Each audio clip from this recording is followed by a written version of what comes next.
Up next, we have fascinating keynotes by Wolf.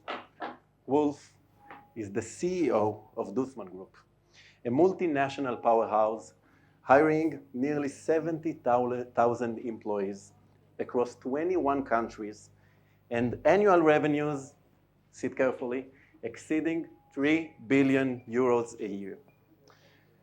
Wolf will share with us his valuable insight on why cyber preparedness is absolutely essential for business leaders in today's digital world.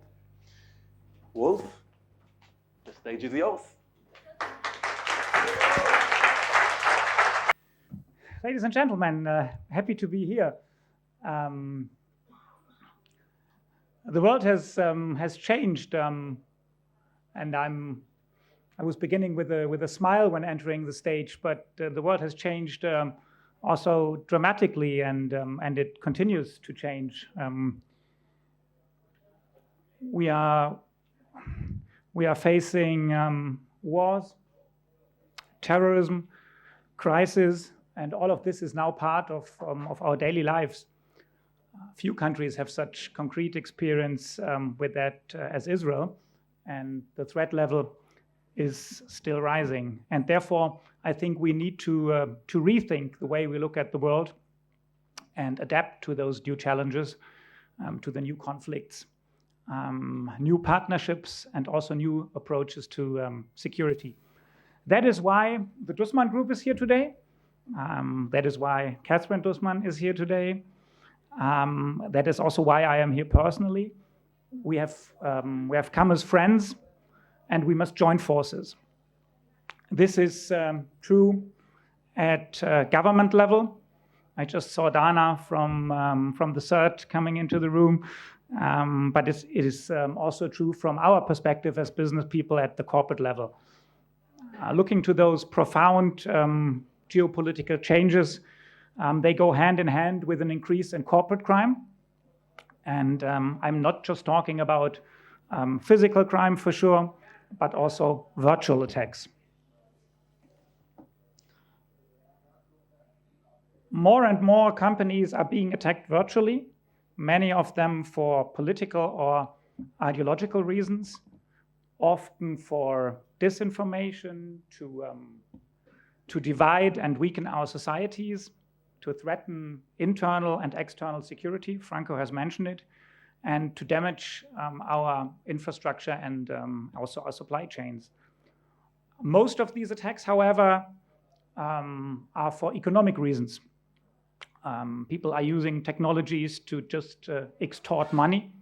Not only the number of those attacks is increasing dramatically, also the attacks themselves are getting smarter, they are more varied, and they're more sophisticated. I'm seeing this phenomenon from a European perspective because Europe is the region most frequently attacked by cyber criminals worldwide. More than a third of all global cyber attacks took place in Europe in 2023, and the countries most affected are the UK and Germany. In 2023, cyber attacks caused the damage of 148 billion euros in Germany. 148 billion euros. This corresponds to around a third of the entire German federal budget. And these enormous financial implications show that cybersecurity is a strategic topic at top management level. It must be on the agenda of the executive board and the supervisory board on an ongoing basis, because if a cyber attack is successful, the economic existence of the company is quickly threatened. A successful cyber attack penetrates the core, the lifelines of a company, and this is not about conventional criminal activities such as embezzlement, corruption, or the theft of company property. It is about the continuation of the company. Cyber attacks can therefore not be compared with conventional crime against companies. Cyber attacks are aimed really to destroying companies or key company assets, And as Franco said, it is about business continuity. And if this is impaired, the consequences are dramatic. The company's reputation is at risk, sales collapse, customers leave, private and business information is lost, and the IT infrastructure collapses. In addition, also legal consequences are to be expected. And now, do CEOs recognize the importance of cybersecurity to their company's success?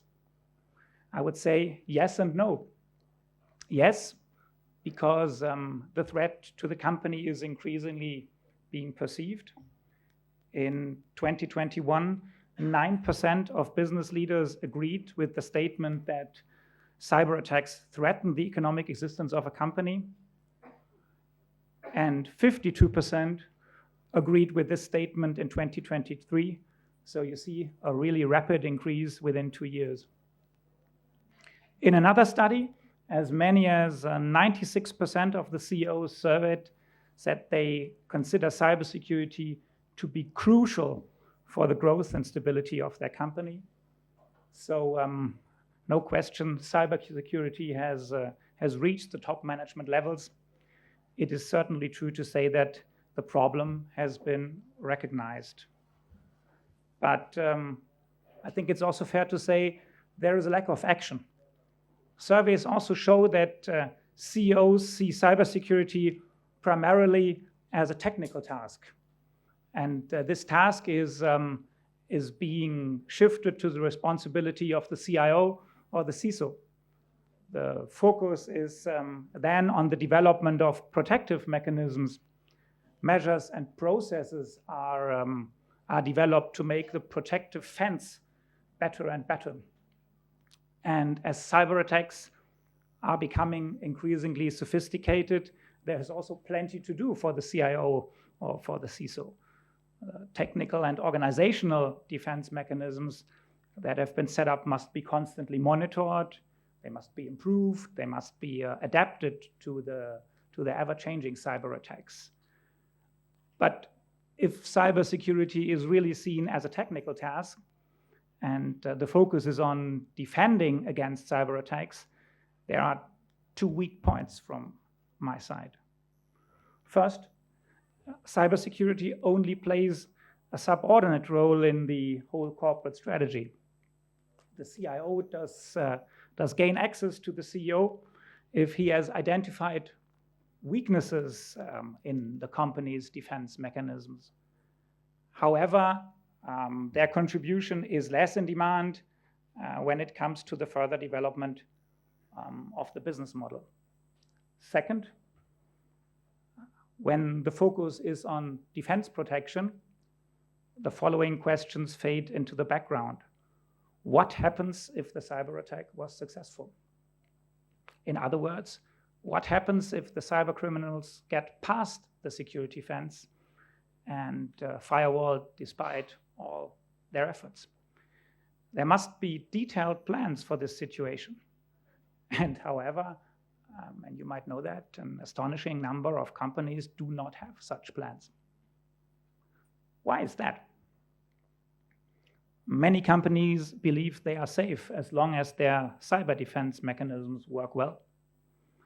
If the protective fence is only high and tight enough, an attack cannot be successful. You all know reality shows otherwise. Even companies with highly effective protection mechanisms fall victim to successful cyber attacks because there is no such thing as 100% protection. And the creativity of cyber criminals is unlimited. There have been cases in which criminals infiltrated by employees of service providers in order to spy the passwords stuck under computer keyboards. Another reason is that many CEOs think that they cannot prepare for the worst case scenario. They then rely on their experience in crisis management and their talent for improvisation. Or they trust that their CIO will already know what to do. And this is a dangerous attitude. For one thing, in the event of a successful cyber attack, the CEO has to take crisis management into his own hand. And due to the impact of a successful cyber attack, I think crisis management cannot be delegated to the CIO. And what's more, a successful cyber attack cannot be handled by conventional crisis management. If systems have to be shut down, the usual crisis management plans cannot take effect. In addition, many CEOs believe that the costs of cybersecurity are higher than the costs resulting from a cyber attack. This is also wrong. In Germany, companies invest around 9.2 billion euros in IT security every year. However, the damage, as already mentioned, amount to 148 billion euros, and this is 16 times the amount invested in cybersecurity.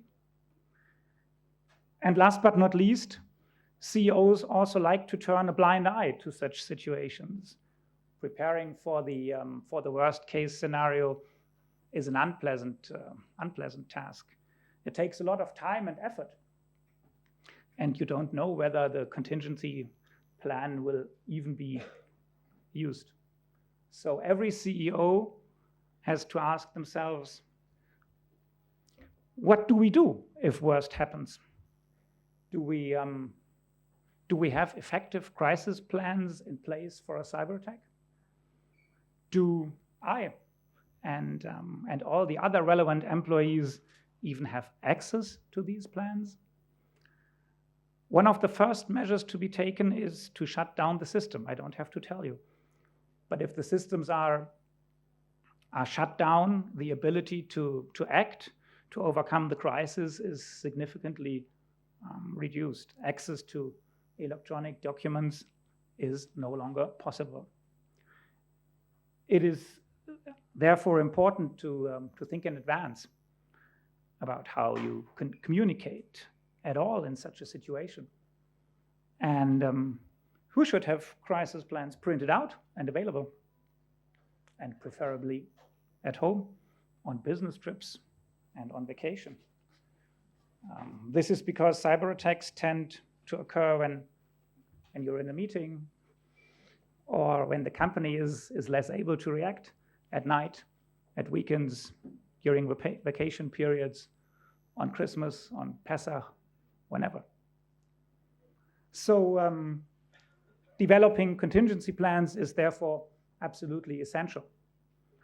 Legislators and regulatory authorities are also increasingly demanding this. For example, we just had the discussion through the European Union's NIS2 directive, or also data protection regulations. Recently, the EU Court of Justice even made it clear in a landmark ruling that CEOs are not only responsible for effective crisis plans, but that these must also be reviewed by external third parties. As a result, there are more and more cases in which the CEOs are being accused alongside the hackers because they failed to fulfill their duties, or because they just did not sufficiently inform the public about the risks. Creating crisis management plans for a successful cyber attack is therefore also a legal responsibility. If CEOs fail to meet their due diligence obligations, they may face severe penalties. They can be held personally liable for the breaches and omissions. And since there is a lot of money at stake, it is to be expected that these legal measures will also be initiated by disappointed investors, by business partners, or directly by the supervisory authorities, among others. So if a cyber attack is successful, the CEO is quickly surrounded by a criminal demanding a ransom, by clients and suppliers who insist on compliance with the contracts concluded, by the own employees who expect quick solutions, They fear for their jobs and may look for other employers. And from the shareholders, from authorities and insurance company lawyers, who on the one hand want to help him, but on the other hand, they are also closely monitoring whether he has fulfilled his duties of care. And I think it's foreseeable that the CEO will take center stage even more in the future. This is because CEOs are increasingly becoming the subject of reputation damaging campaigns and also fake news. Artificial intelligence, AI, can be used to imitate voices and also create realistic environments. Dealing with such a crisis is, I would say, stressful enough. And if you are not prepared for it, I think you will hardly be able to really master it.